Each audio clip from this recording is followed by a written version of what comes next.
the Hindu current affairs for beginners. Let's start our today's session. Before starting our session, first let us see answers for the questions from our previous video. Which among the following refers to the financial intermediaries involved in facilitating the creation of credit across the global financial system, but whose members are not subjected to any kind of regulatory oversight? That means there will be no regulation here, but they will give the credit. It is the shadow banking. The next question is, who among the following will be compensated by the merchant discount rate? Merchant discount rate is the fee that is charged from a merchant by a bank for accepting payments from the customers through credit and debit cards in their stores. And who and all will be compensated by this rate? It is the bank that issues this credit or debit card, and the banks which puts point of sale terminal or a swiping machine in the store, even that bank will be compensated, and the network providers. They are the payment gateways like MasterCard and Visa for providing their services. All these three will be compensated under this merchant discount rate. So the answer here is D, 1, 2 and T. Now we'll start today's session. These are all the topics that we are going to cover in our today's video. Our first article is crop burning raises risk of respiratory illness threefold, says IFPRI study. This article comes under GS paper 3 under the topic of agriculture. From this article, now let us see about an organization known as IFPRI. What is this?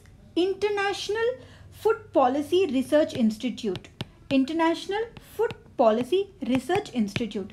It is an international non-profit agricultural research center that works to improve the national agricultural and food policies in order to promote innovations in agricultural technology.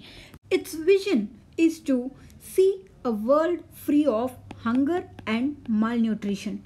This it wants to achieve through a mission by providing research-based policy solutions that will sustainably, that means to the present and also for the future generations, it will sustainably reduce poverty and end hunger and malnutrition. So as I said that it is completely involved in providing research-based policy solutions. So it will carry out these food policy research and it will spread this information through their publications, their conferences and through their initiatives. Some of its publications were like Global Hunger Index. This index will rank the countries on a 100-point scale, with 0 being the best score, that means there is no hunger here, and 100 being the worst score. And this index is based on 4 parameters. One is the proportion of undernourished as a percentage of population, and the percentage of children under the age of 5 suffering from wasting, and the proportion of children under the age of 5 suffering from stunting, and the mortality rate of children under the age of 5. And along with this malnutrition area, this IFPRI also handles gender and development, climate change and transgenic crops. On these 3 areas also it will focus on its research. The next article is Border Surveillance in Dhupri from Today. This article comes under GS paper 3 under the topic of internal security. From the prelims point of view, what we should know is, what is this BOLD-QIT project? Border Electronically Dominated QRT Interception Technique, and also we should know about this Comprehensive Integrated Border Management System. First let us see about this project. Border Electrically Dominated QRT Interception Technique.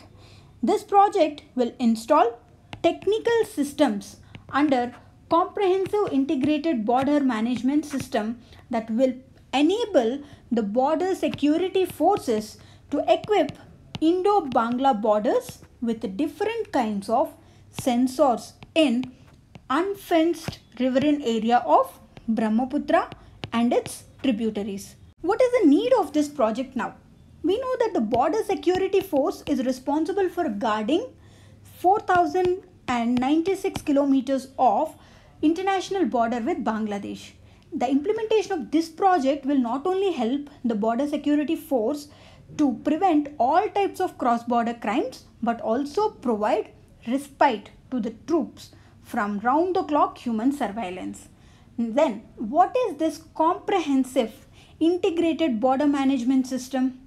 This is the integration of manpower, sensors and command and control to improve situational awareness and to provide quick response to the emerging situations. The most significant component of this comprehensive integrated border management system is virtual fence, and the other component is command and control. These components will help in utilizing the resources in an optimum manner, and the other component is power management to keep this system running. The next article is alarming spread. This article comes under GS paper 2 under the topic of development, and the subtopic here is health. Now, with regard to prelims, we should know about this H1N1 virus. What is this Influenza A virus? The other name for this H1N1 flu is swine flu. It is a respiratory disease that is caused by the viruses which are known as influenza viruses that infects the respiratory tract of pigs. And this H1N1 is the subtype of Influenza A virus. It is a subtype of this virus and it is the most common reason of human influenza, which is known as flu. The transmission of this virus is when the infected people, whether they cough or sneeze, they spray tiny drops of the virus into the air. If one comes into contact with these drops or touch a surface where these drops landed or touch something an infected person has recently touched, then one can catch this H1N1 swine flu. The symptoms of this disease is cough, fever, sore throat, runny nose, body aches, headache, chills and fatigue. Does this have any treatment? Yes. Once the patient is tested positive for swine flu, the treatment has to be initiated immediately. According to National Institute for Communicable Disease, the swine flu can be completely treated if it is diagnosed at a very early stage. And this can be prevented by practicing basic hygiene. The next article is the language of Pakistan. This article comes under GS paper 2 under the topic of international relations. From this article, now let us see about what is this Article 370 is all about. Article 370.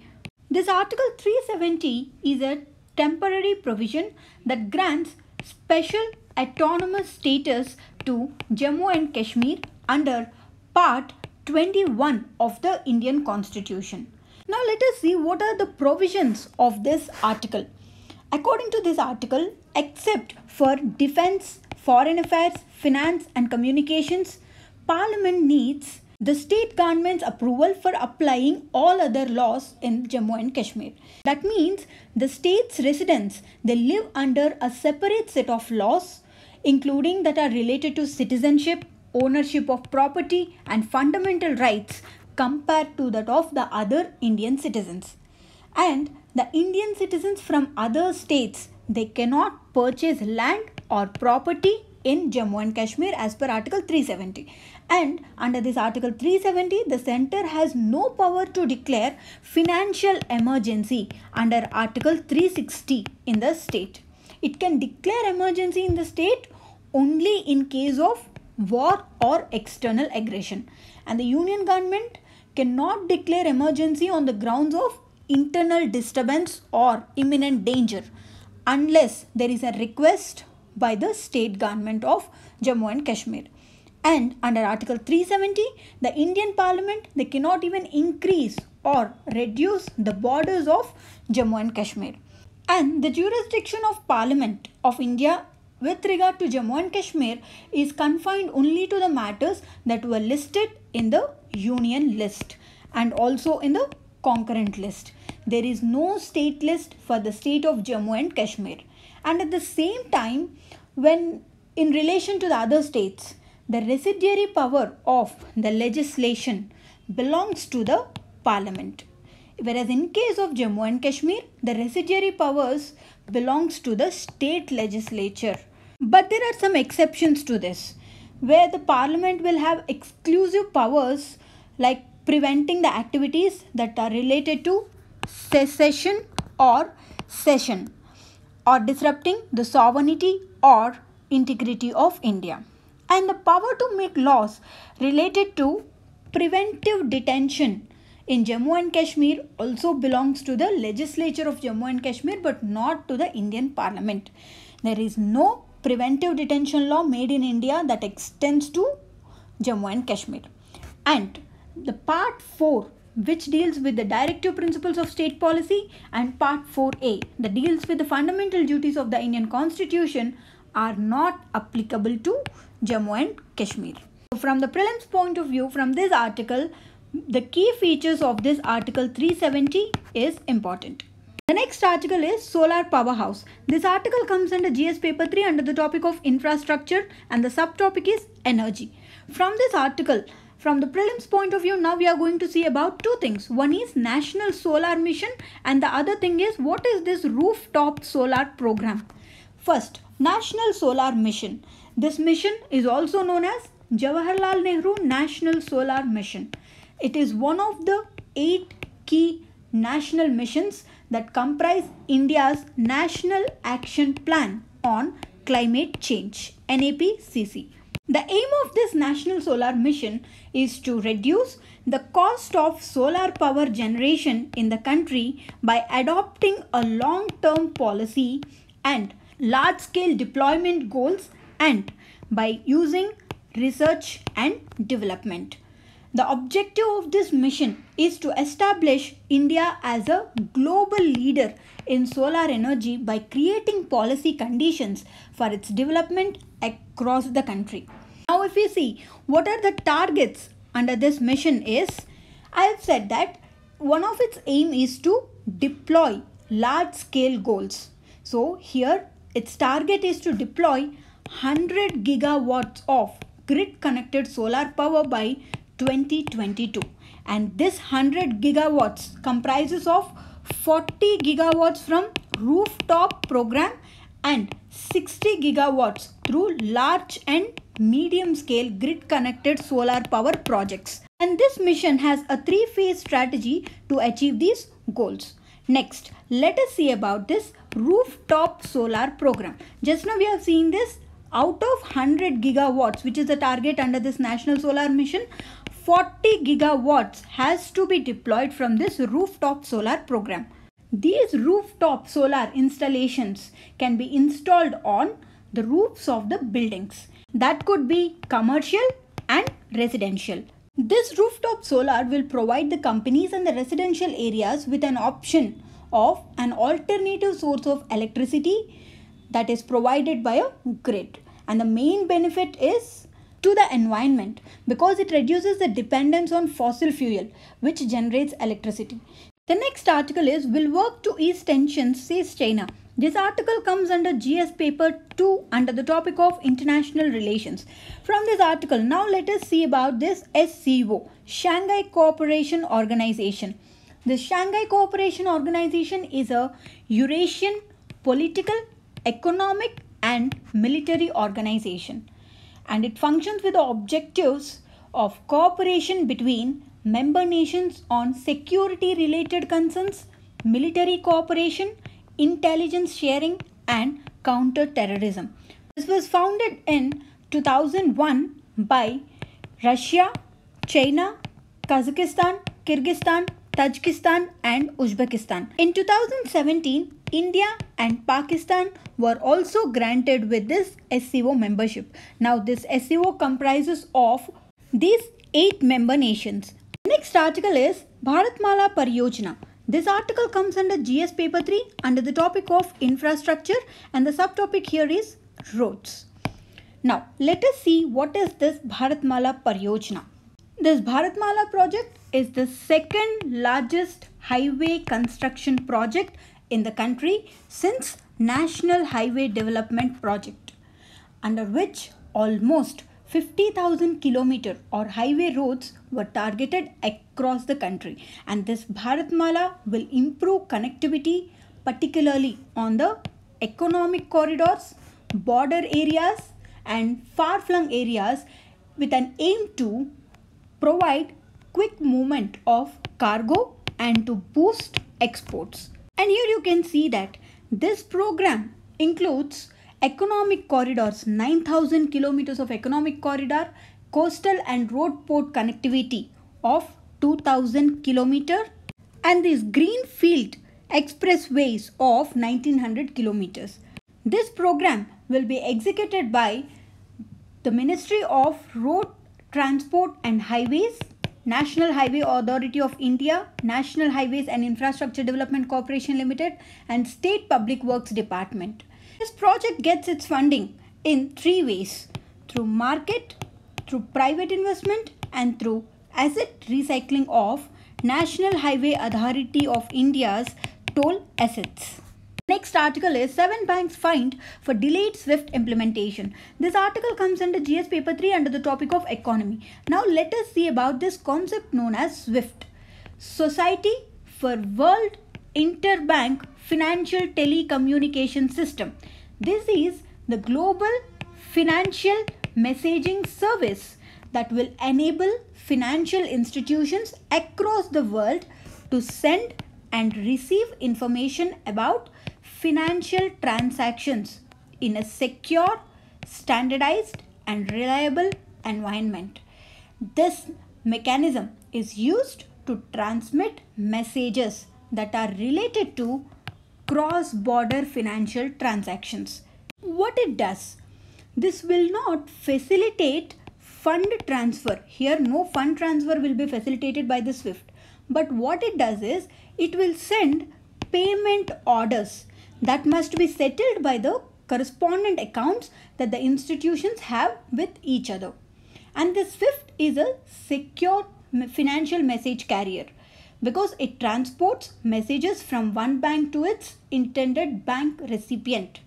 And its core role is to provide a secured transmission channel so that Bank A knows that its message to Bank B goes to Bank B only, but not to anybody else.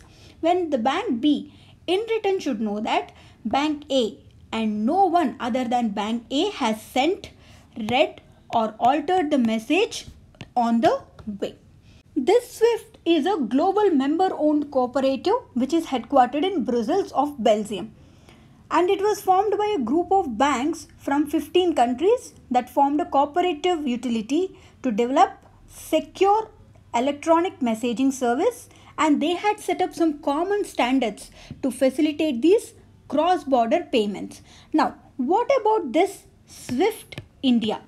This SWIFT India is a joint venture of top Indian public and private sector banks and SWIFT, that is, which I told just now, a global member owned cooperative that is headquartered in Brussels. And this company was created to deliver high quality domestic financial messaging services to the Indian financial community, which will have huge potential to contribute to the financial community in many domains. The next article is Center to Incentivize Work from Home Jobs. This article comes under GS paper 3 under the topic of economy, and the subtopic here is employment. From this article, here the government is going to launch a scheme known as Working from Home Scheme. Under this scheme, the government wants to create jobs in the IT and ITES sector by encouraging women and the people who belongs to vulnerable sections, that is SC and STs and disabled people, by providing incentives to the employees as well as the employers by creating jobs in these sectors and making them work from home. Here the focus is on women because they were not ready to join full-time office jobs due to their household chores. So the government is planning to provide incentives for both the employees and employers here in case of employees, because they have to provide these people who are working from home with the facilities like laptop, mobile, broadband, all these. So government is also going to incentivize those employers. And it is going to provide incentives to these employees because it will make them stick to their work from home. The next article is Central Bank of India to sell NPAs worth over 3,300 crore. This article comes under GS paper 3 under the topic of economy, and the subtopic here is banking. Now let us see what are these NPAs. It is the non-performing asset.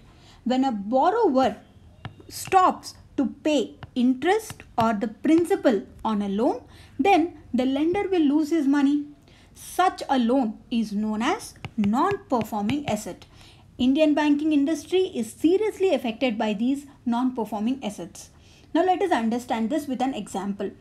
We know that banks, they will give loans, and these loans are considered as assets by the bank because they will get return on their investment in terms of interest. Here that will be the profit that will be gained by the bank. So that way it is considered as an asset. Now if the amount that was taken or the interest for the amount that was taken is not being repaid to the lender, then that is considered as a non-performing asset. And in our country, the specified period for this failure of returning the asset is 90 days. So we can say that an asset will be considered as a non-performing asset if it is not repaid, whether the principal amount that was taken or the interest for that principal amount is not repaid within 90 days, then that loan is considered as a non-performing asset. Next, let us see what is this asset reconstruction company. An asset reconstruction company is a specialized financial institution that will buy these non-performing assets or bad assets from the banks and financial institutions so that to help these banks clean up their balance sheets. The Securitization and Reconstruction of Financial Assets and Enforcement of Security Interest Act of 2002, which is also known as SARFAESI Act of 2002, that enacted in 2002, provides legal basis for setting up these asset reconstruction companies who will purchase these non-performing assets from the bank. And this act has stipulated some measures that can be undertaken by these ARCs for asset reconstruction. Now, they have taken up a NPA. Now, what and all they can do to that borrower? They can take over that borrower's business or change the management of the business of the borrower, or they can sell or lease the business of the borrower, or they can enter into the settlement, or it can even restructure or reschedule the debt. Restructuring means whether they're reducing the interest rate or asking them to pay lesser than what they have to pay, or rescheduling or giving them some more time to repay their debt, or they can even enforce the security interest. These are all the measures that can be taken up by an asset reconstruction company under this SARFAESI Act to the borrower. Then, what is this National Company Law Tribunal? We have been seeing about insolvency and bankruptcy code in our past videos. See, here we said that what is insolvency? It is inability to repay debts. Then what is bankruptcy? It is a legal declaration of insolvency. A company has become insolvent and it is not able to repay its debts, for example, to a bank. Now, here the bank wants its money back and the company is in an insolvent position. So where they can go to resolve this dispute? It is the National Company Law Tribunal, which is an adjudicating authority that can resolve this insolvency issue. Whereas in case if the borrower is an individual, then they can go to a debt recovery tribunal who will resolve this insolvency dispute. The next article is HIV remission achieved through stem cell transplantation. This article comes under GS paper 3 under the topic of science and technology. Now, what is this stem cell? This is an undifferentiated cell of a multicellular organism which is capable of producing same type of cells, and using these cells the other kinds of cells can be formed by cellular differentiation. There are two types of stem cells. One is embryonic stem cell and the other one is induced pluripotent stem cells. These embryonic stem cells will come from human embryos that are 3 to 5 days old, and they are harvested during the process called as in vitro fertilization, and they are known as pluripotent stem cells. These stem cells are capable of producing any other type of cell in the body. And what is this induced pluripotent stem cells? These stem cells can differentiate into all types of specialized cells in the body. They can produce new cells for any organ or tissue. Now let's see our today's prelims questions. The first one is, which of the following is or are the indicators used by IFPRI to compute the Global Hunger Index report? The next question is, as per the Surface A Act, which of the following measures can be undertaken by an asset reconstruction company for asset reconstruction? Try to answer these questions and post your answers in the comment box. Tomorrow we'll see a detailed explanation for these questions. Thank you.